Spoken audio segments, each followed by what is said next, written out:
back to CBS Sports HQ. I'm Haley Sutton. NHL Free Agency continues this week, and teams have spared no expense when it comes to signing the winning team. Take a look at this. Entering day 2 of free agency, teams have already handed out 126 contracts worth over $684 million. But is it money well spent? Only time will tell, and we've got our NHL expert Pete Blackburn joining us now with a look at some of the winners and losers in free agency so far. And Pete, of course, we're going to start with the winners, right? And we're going to start with the Vegas Golden Knights, who lead the way. They're all headlined by the signing of top-ranked free agent Mitch Marner from Toronto. Why is the Vegas Golden Knights a winner in your book? Well, I mean, you mentioned it. They got the #1 overall player on the big board in Mitch Marner. He's the most talented player available in free agency. And while I do have concerns about Mitch Marner and what he's shown in the playoffs and how he kind of tends to disappear when the games get harder, there's no arguing the talent that he has in games 1 through 82. And I do think that him going to Vegas is a perfect fit for both player and team. The team gets an elite winger who's going to produce and reinvigorate their offensive attack, and pairing him with Jack Eichel makes for one of the most fearsome duos in the entire NHL.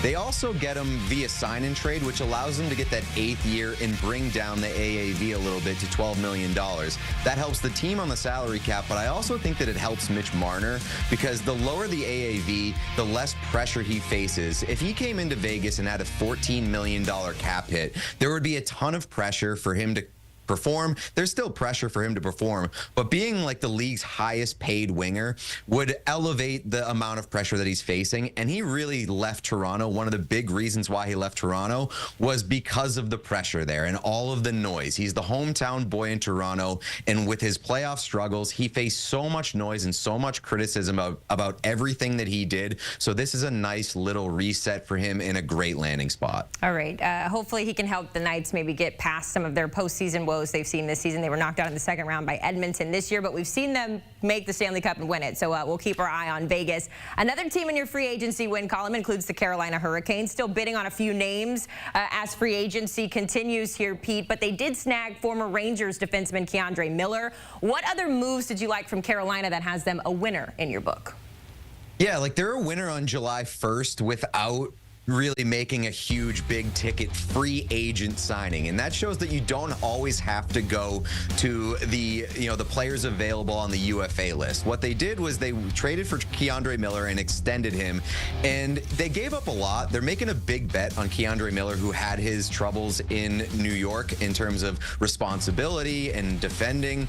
But here's why I love it for Carolina. Their system constantly rewards good defensemen who generate at the blue line. And when you look at what Carolina's done in the past, they've been able to identify players on other teams and make bets on them to maximize their value in Carolina. And given their track record, I have every bit of faith that they're going to do the same with K'Andre Miller in Carolina, especially with him playing on the left side behind Jacob Slavin. Jacob Slavin is an absolute monster and a true #1. K'Andre Miller doesn't have to be that. He can be a second option on the left side and still really thrive in those minutes. So I love that deal. I also love the extension that they gave to Logan Stankoven, who's a 22-year-old stud who thrived in that system in the second half of the year. They get him for 8 years at $6 million, which could be an absolute steal starting next year and then for the next 7 years beyond that. So love that deal. Plus, they have a ton of money remaining. There's still a player for a guy like Nick Ehlers, who's currently #1 on the board and a big difference maker up front on the wing. Of course, we saw the Canes make their 7th consecutive playoff appearance a year ago, but they've gone 1-12 in that stretch in the Eastern Conference Finals. So hopefully some of these names can help them get past that. All right, Pete, let's get to the losers, and we're going to start on the West Coast with the LA Kings, who signed 5 new faces on Tuesday. It was headlined by the former Hart Trophy winner in Corey Perry. However, when it comes to LA, the story is always getting out of the first round. We saw the Kings bounce for a 4th consecutive time in the opening round of the postseason here. How far away are they from getting away from this narrative, Pete?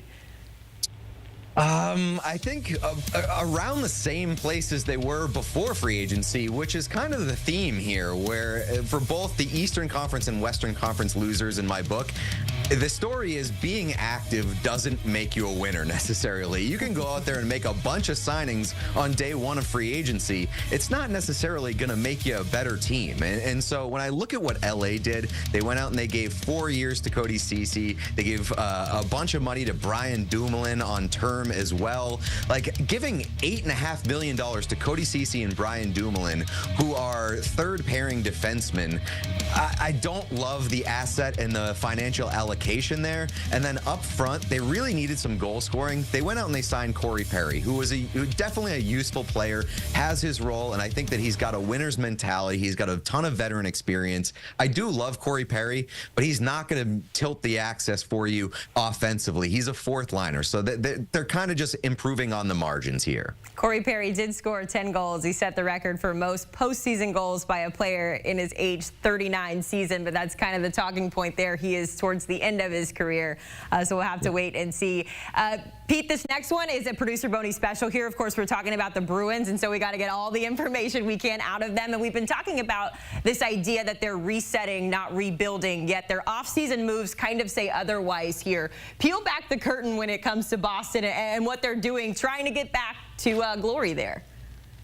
They were very active on day one. Unfortunately, their biggest need was a top six scoring winger. And all they did was add a bunch of bottom six players at most, and that's pretty generous. The Tanner Jeannot one is the only one that Bruins fans should really lose sleep over, and it's because they overcommitted on term and on AAV. When you overcommit on term, that should bring the AAV down, and when you're not willing to overcommit on term, you can go higher on the annual value. But like Tanner Jeannot, they overcommitted on both. He profiles as a fourth liner. He had 24 goals in 2021-22, and he has never been close to that ceiling that he set for himself. And now it's been 3 different teams who have made big bets on Tanner Jeannot and then kind of been disappointed. We're talking about the Nashville Predators, talking about the Tampa Bay Lightning, and then the LA Kings. So the Bruins are the latest line in teams to kind of overvalue Tanner Jeannot, and I just don't see him really filling the true need of that team, which is improving in scoring. They were 28th in scoring last year, and I just don't see it being all that much better given what they did yesterday. Listen, you got to get better at scoring goals if you're going to be a better team, and it sounds like Boston still has a ways to go. Our Pete Blackburn joining us with a quick look at how NHL free agency has shaken out to this point. Pete, we certainly appreciate it. How close are these teams to a Stanley Cup? Well, we know the Panthers have certainly made some splashy moves. They have the current best odds to win it at +700. We will see who hoists that cup next year.